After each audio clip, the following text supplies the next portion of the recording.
It was March 30th, 1955, the night of the 27th Annual Academy Awards. All the Hollywood stars were in attendance to celebrate Hollywood's finest achievements. Well, not all were in attendance. There was one notable exception. Judy Garland had just given birth to her son Joey the day before, March 29th. She had been nominated for Best Actress for her performance in A Star is Born, and things were looking promising. She had made a triumphant return to the screen after a 4-year hiatus, and the public generally considered her the favorite for the Oscar. Garland could not be in attendance. She would watch from her hospital room. Suddenly, a television crew burst into her hospital room to record her reaction, anticipating that she would win the Oscar. Outside the window, a 4-story high tower had been built for cameras to point into the window. Judy was trying to make herself presentable in the hospital bed after the disruption, as the television crew was taping microphones to her chest to record her acceptance speech. Everyone held their breath. The camera crew prepared to record Judy's reaction to winning the Oscar. Grace Kelly for the country girl. What? Grace Kelly? Many people were shocked. Garland was by all means the fan favorite. What had happened? That's a long story, and to tell it, we have to go back to 1951. Hey there, this is Movie Musical Mania, the channel devoted to sharing a slice of musical cinema with the world. Please like and subscribe for more content like this. Today we talk about the tumultuous creation of 1954's A Star is Born. I'd like to thank a commenter for suggesting the topic of this video. Behind the scenes of A Star is Born, there was drama, crew members constantly switching roles, actors gone missing, betrayal, and expensive technological mistakes. The film would then be mutilated in the editing room, with important sequences ripped out, and Judy Garland would consequently be snubbed at the Oscars. Whether she deserved it or not is not for me to decide. So let's dive into the past with 2 handy sources as my guide. I'm fortunate enough to be in possession of the original screenplay, which will be particularly handy when I want to talk about the sequences that were cut from the film. I also have this lovely book by Ronald Haver, who is the head of the film department at the Los Angeles County Museum. His account of the creation and editing of A Star is Born is exceedingly detailed and based on interviews with the creators and from first-hand production logs, files, and documents. This book is the backbone of this video essay. Anyway, let's get into it. The early 1950s was a low point in the career of Judy Garland. She had just been released from MGM after years of being a leading player, was fired during production of Annie Get Your Gun for being unreliable, erratic, and chronically missing shooting days. She had made multiple suicide attempts, and she had divorced her husband Vincent Minnelli. But she was by no means washed up. She opened her limited-run Broadway show on October 16, 1951, to critical acclaim. Despite her much-publicized suicide attempt, a potential comeback seemed in sight. All she needed was a movie. Her soon-to-be husband, Michael Sidney Luft, was determined to revive her film career. The film rights to the 1937 Selznick film A Star is Born were owned by Edward L. Elperson, a film producer, and Luft knew a remake would be a perfect vehicle for Judy. Garland agreed, and had tried to get the picture done several times before at MGM, with little success. MGM had no interest in Judy, but Warner Brothers did. Warner Brothers made a picture deal with Elperson and Luft for 9 pictures to be made, with 3 starring Garland, starting with a remake of A Star is Born. To compete with CinemaScope, Warner Brothers had devised a new widescreen gimmick called Warner Superscope, later changed to WarnerScope, which A Star is Born would be shot in. But its lenses were inferior to that of CinemaScope, and it easily distorted images on 3 film Technicolor strips. That didn't stop Warner from demanding that they use WarnerScope. The contract agreement made between Warner, Luft, and Elperson had several stipulations. The screenplay could not exceed 125 pages in length, should not exceed 54 production days, and that, after the picture had been previewed on 2 occasions, Warner Brothers had the right to recut the picture for the highest box office appeal and may dispose of the remaining material. Moss Hart would write the screenplay, and Harold Arlen, the songwriter of Over the Rainbow, was chosen to write the songs, with Ira Gershwin doing the lyrics. Both of these men were chosen by Garland herself. They worked together to find moments for the musical numbers. Hart outlined the movie's 7 numbers as follows. These numbers would eventually become Gotta Have Me Go With You, The Man That Got Away, the Born in a Trunk sequence, which wasn't written by them. Here's What I'm Here For, It's a New World, Someone at Last, and Lose That Long Face. Garland also chose George Cukor as the director of the picture. He was a famed Hollywood director, known for The Philadelphia Story, Dinner at 8, and eventually My Fair Lady, just to name a few. They had worked together briefly when Cukor had stepped in as one of the several directors on The Wizard of Oz. Garland said in a 1953 interview, "I wanted George. The picture had to be the greatest. I had to prove things." This would be Cukor's first full Technicolor production, and he had an eye for the elegant. Cukor approached the story with lush, rich, dark colors. He was very concerned with the colors reflecting the grim story and hired an art department who were well trained. Gene Allen would serve as production designer. Many men were considered for the lead male, including Cary Grant, James Stewart, Glenn Ford, and Gregory Peck. James Mason was settled to play Norman Maine. On August 13th, dance rehearsals began for A Star is Born, with choreography by Richard Barstow. A few days later, on August 21st, Garland reported to Studio 9 to record her songs in Warner's new 3-channel magnetic stereophonic sound system. The first number she recorded was Here's What I'm Here For. The next day she recorded Gotta Have Me Go With You, Esther's opening number. Ronald Haver writes in his book that she was on edge all day due to a fire that had broken out in her house the night before due to faulty wiring. The Man That Got Away was recorded on September 4th. Garland got into a heated argument with her vocal coach, Hugh Martin. She wanted to sing it loud and brassy. He wanted it sweet and soft. Garland was adamant and Martin was furious, so he walked off the picture. Production lagged behind its September 1st start date, partly because George Cukor didn't want to be rushed into decisions. He was a perfectionist with a keen eye for detail. Suddenly, Jack Warner dropped a bombshell on the creative staff. All Technicolor filming would be stopped at Warner Brothers and replaced with the cheaper, but less stunning, Eastman color process. Cukor and the art department had to scramble, testing actors, lights, fabrics, and paints in the new filming format, which drained colors and made the image less rich and appealing. This delayed production even more. After filming the premiere of The Robe in both Technicolor and Eastman color, Warner realized that it was better despite the cost. He finally allowed the production to be filmed in Technicolor, the more expensive, but the superior process. Meanwhile, Hart was adjusting the script to comply with censorship laws, and Cukor was making suggestions and changes to the script. For example, Cukor suggested changing the scene where Esther works as a stand-in at the movie studio. Originally, Hart had her throwing champagne in another actor's face. Cukor suggested the train snow handkerchief setup seen in the film, and Hart gladly acquiesced. While inspired, Cukor's choices ultimately ballooned the budget of the film. Shooting the opening sequence, outside of the theater with hundreds of extras, limousines, and searchlights, added in an additional $100,000.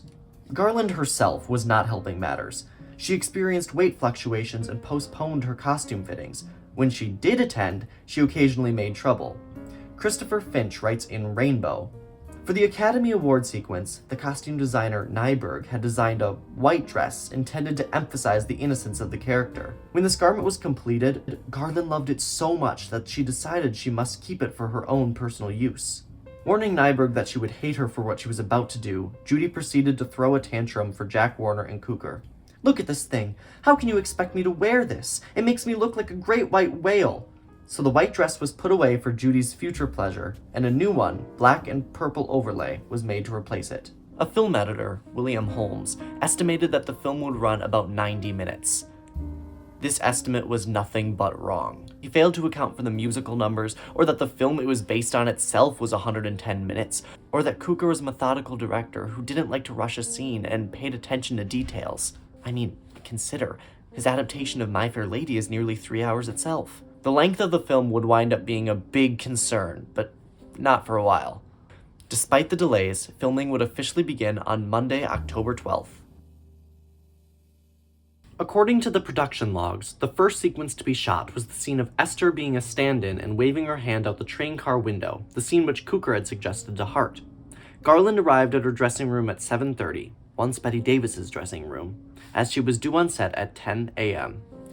After rehearsals, Cukor called action on the first scene at 11:25 a.m., and the fifth take, which lasted 44 seconds, was accepted. After 9 more setups for coverage of the same sequence, Garland was dismissed by 5:20 p.m. At the end of the first day, Ronald Haver writes that A Star is Born had already cost the studio $25,000, and there was still 122 scenes left to film. The second day of filming were scenes in Esther's room at the Oleander Arms Motel. While the outside would be shot on location, the interior was a studio set. Included in this day's filming was a sequence of Esther washing her hair, which, of course, had to be reset between every take, totaling in 8 times. They then shot the sequence of Esther crossing the catwalk at the Oliver Niles studio and being afraid of heights.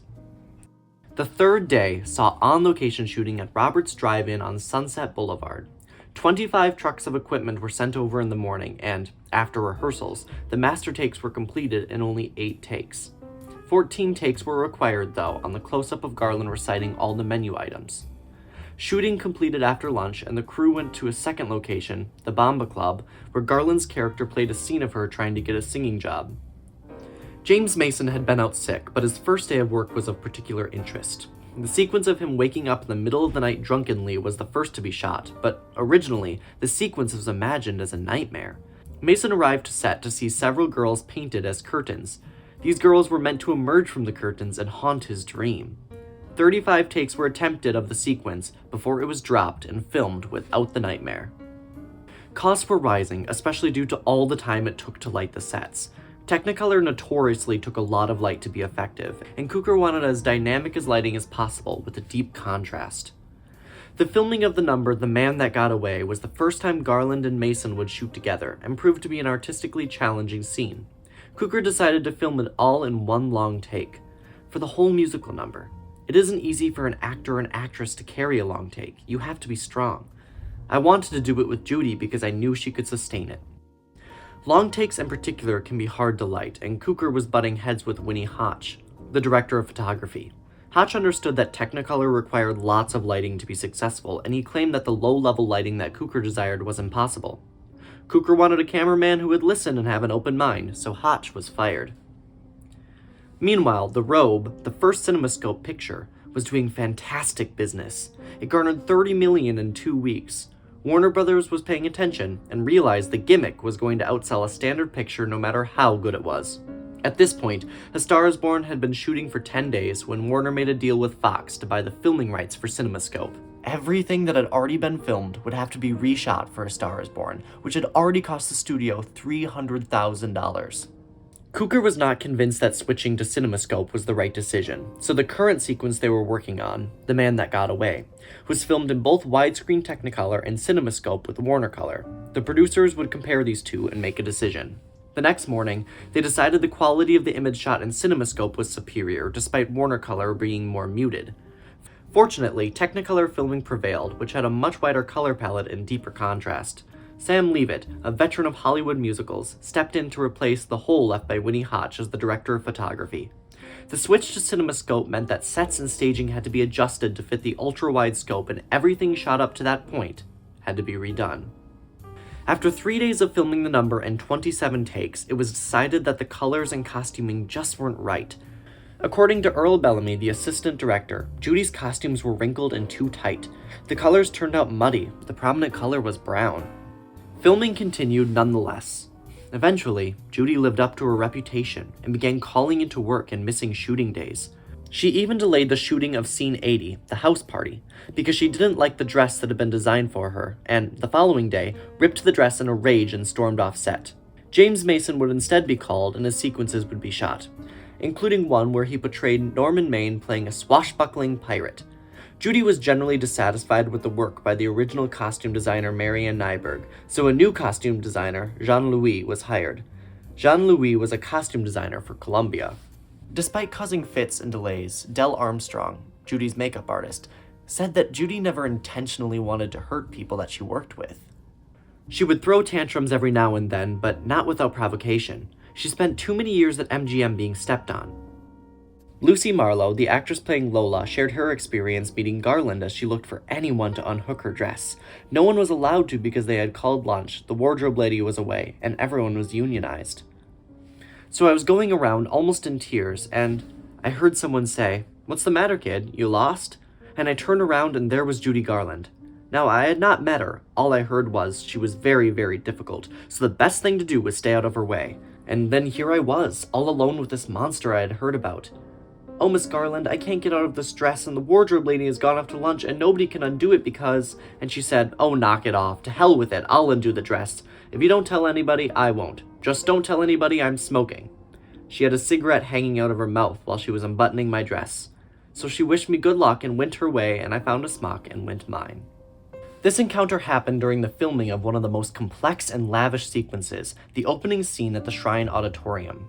It was shot near Christmas and would take 8 days, 496 dress extras, 68 additional extras with speaking parts, 22 transportation vehicles, 8 limousines, a 65-piece orchestra, 5 television cameras, 4 actual film cameras, 8 horses, and 2 animal wranglers.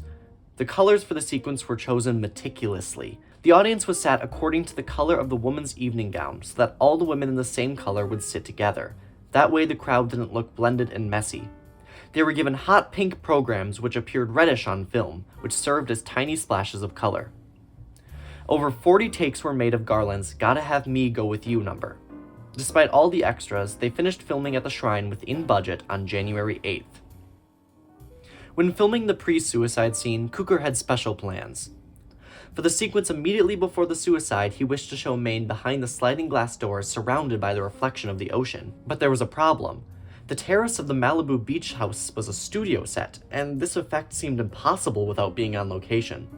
Fortunately, they found a solution. Footage of the ocean was projected on a screen opposite of the set, and the glass doors reflected this footage. It gave the illusion of an exterior set while maintaining the control of an interior set. Around this time, Judy's 2 biggest emotional and dramatic scenes were shot. The scene post-Norman's death where she announces she won't go to the benefit, and the scene in the dressing room where Vicky breaks down. Cukor was surprised by her ability to outburst in emotion and her great dramatic talent.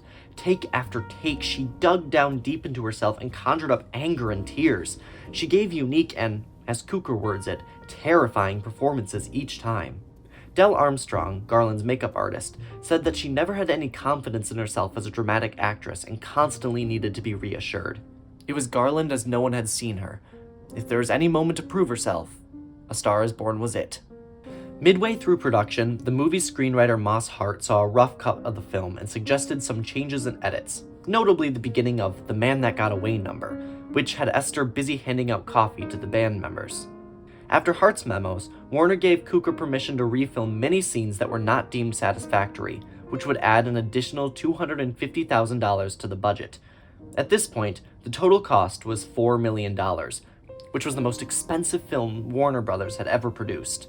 But there was a big problem, one that Jack Warner was completely ignoring. In addition to the ballooning budget, technical issues, an unreliable and temperamental lead, and a way too long screenplay, Warner Brothers had legal troubles just around the corner that would need to be addressed before the film could be shown anywhere. But to dive into that, I think we're gonna need another episode. Or Act 2, as one might say. Cut to intermission!